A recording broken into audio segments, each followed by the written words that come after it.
Hello and welcome to the next installment of the Emergence series. I think this will be episode 23 now. Who knows? I think so. I think it will be. Yes. Cool. So this one is going to be the May vlog. So basically, I'll talk about what happened in May of last year because I'm kind of doing a throwback thing with these vlogs because I am so behind. But hey, got the time. First thing I want to talk about during this time in May last year is that this is when my treading water production that I've been creating with Josh Bacon Mendoza, which is on hold right now, of course, and who knows when we're going to be able to go back in the studio and finish it, because we did all the research stuff, but let me hold it there. Let's concentrate on part one. This would take an hour to talk about the whole journey, but we'll get there over the time of these vlogs. So, talking about part one of treading water. So, a lot of you that may not know what treading water is, it's a production my company has been making, which has like a storytelling in it. It's elements of spoken word, mostly voiceover. And it's been a process of, learning what's useful, what not in the world of text, and dance. So that's been a really interesting experience. And on the subject of text, so when we got together in May, we decided, okay, let's get the sticky stuff out of the way. Because all my peeps were dancers, right? At the time, the guys I was using. And we went very text heavy. Like, we had script and we got people to read out and all these sort of things. It was very text heavy. We had dance, we did, but I would say it was more text. And it was a lot to put on dancers, who not necessarily, not to say they can't act, but when it comes to actually speaking lines, like, you can portray something in your face and stuff like this within dance. When you start adding words and stuff in, it's tricky. Because I remember when at college, that I worked with a choreographer called Wayne Parsons, and I was doing jumping and speaking, and dancing about the place as well. So that was interesting, and so I know it's tricky. It really is. It is a skill, and people felt like with the show, it felt like a kind of Mean Girl vibes. Hang on, I'm gonna get the charger. I'm just very aware my laptop's going to cut out. It's very temperamental, and it's not really my friend sometimes. And I can't afford to get anything else. I can't afford to get a new computer. I really can't, especially now. And it was kind of Mean Girl style, which I thought was quite funny. But it's cool. It's selling the kind of like that bullying element and isolation I've got here, feeling of isolation. This is kind of just some of the feedback we had from private sharing we did for it.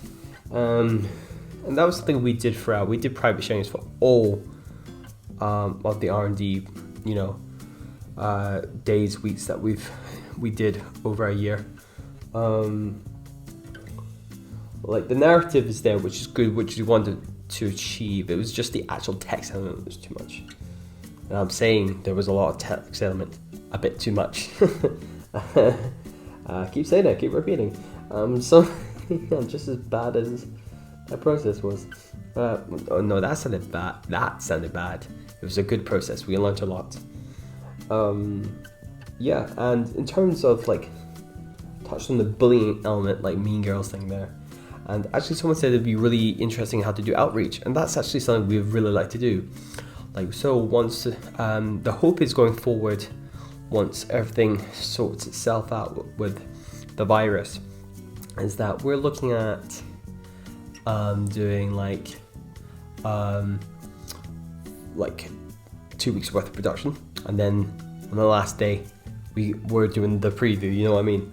Because we're pretty much there, we know what we want, we just actually have to, we made most of it, we just need to finish it. We just ran out of time recently when we were in studio in February finishing like our research, because we got part 1, part 2 together of like R&Ds that we did. Then we did like a rehash, which we call the rehash week, and yeah, kind of polished off the research. Now it's actually just finishing it and putting it on the full thing on stage as a preview. So just as a little contextual thing there. Yeah, people like structure's relatable and stuff like that. So we really like narrative is on point here. Voiceover was something that we struggled with. I do remember this. And clarity, we really just got those people in the studio to do it. And this was just experimental period, so we like it was fine. It didn't work, but that's fine.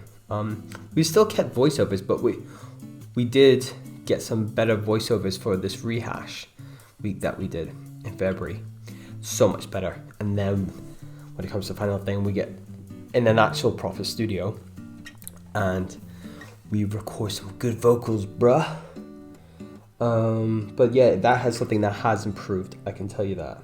And I'll talk about that more in other vlogs that may talk about treading water. Costume stuff, we didn't bother with costume. It was more important that we were getting the process right, and we have dabbled in costume now. Dance text balance, yeah. Dancing was good. Text was a bit too much, I think. Yeah. So we rectified that in part 2, another vlog. During this time as well, we in my life, I was doing Fundraiser for a producer's program I was involved with called Fi.ELD, which I'd like to talk to in other vlogs. And it was called The Big Night In, and I remember doing a bit of posting about that.